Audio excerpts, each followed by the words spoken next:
Okay, here's some more stuff I bought here on eBay.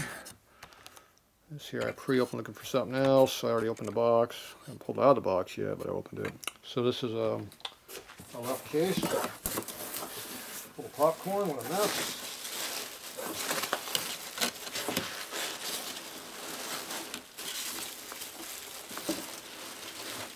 Experienced left case. Or shovelhead, I'm assuming.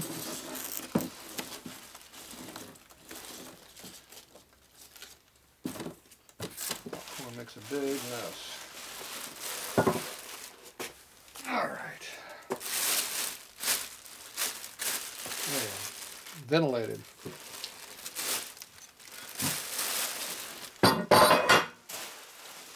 I know why I bought that. I needed that part.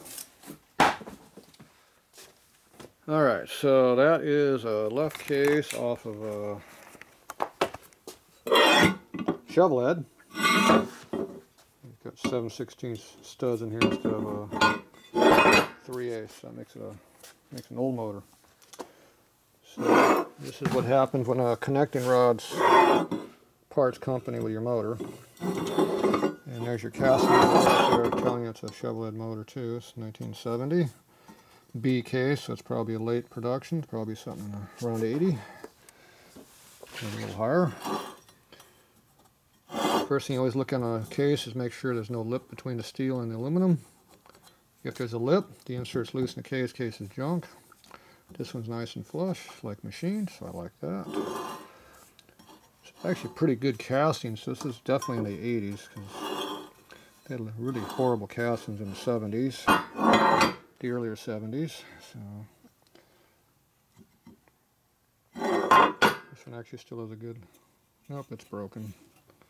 I said it had a good lip on it, but it's broken. See it moving up and down. It's cracked right through here. That's because the inner primary and the motor and tranny are not happy. They're not staying together like they should. So, and when the motor mount let go on this one, that probably overloaded this lip and broke it at the same time. Because there used to be a motor mount up in here. It's not here anymore. So one of these things like this is sticking down. So this was parted company. It's a pretty heavy impact down there. I don't know what caused that. It's a big chunk of metal do that damage. Yeah, look at that thing. Yeah, I don't know what caused that. Maybe this thing was in a big accident. The whole frame just ripped it apart. I see no evidence of a broken rod. Broken rods usually have lots of shrapnel marks in here where there's, when things are going in a circle. I'm not seeing any of that. So my guess is this was an accident and the whole frame broke, bent severely, and just took the front of the case with it. So when this here goes away from the motor, this thing's going to break off. Now this is a lot stronger. It's an Ultimate motor. Harley motors are like this. So this is the case right here. So see, that's the case right there. That's what it's supposed to look like. So when this frame goes bye-bye, it takes this motor mount with it and breaks it all away. And my guess is the inner primary and the other frame rail that goes underneath here got in the way too and did this kind of damage under here, I'm guessing. Probably had some serious impact coming up because you can see how it's collapsed. So I took a big hit on the bottom of the frame, so the bike probably came down hard like this and just hit here really hard. The whole frame went that way and just ripped the motor mount right off this thing on both sides, I'm sure. And just took this whole case with it. Boom. That's what caused this big heavy mark in here, because that's heavy hitting. Definitely some impact issues. The other way you can tell you got a loose insert in the case is if you got an oil leak that you can't stop by putting seals in it. It might be leaking between the case and here. And the other thing is if the alternator keeps coming loose, the screws go through the insert has like a web in the middle.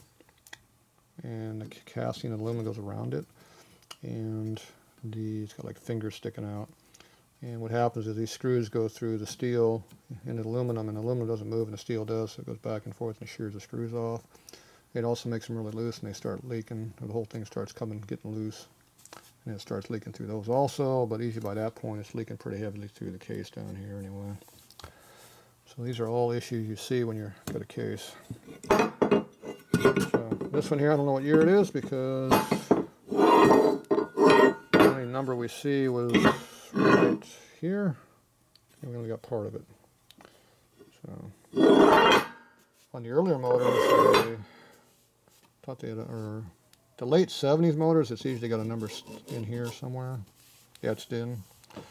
So I'm thinking this is definitely in the 80s. So definitely not 70s.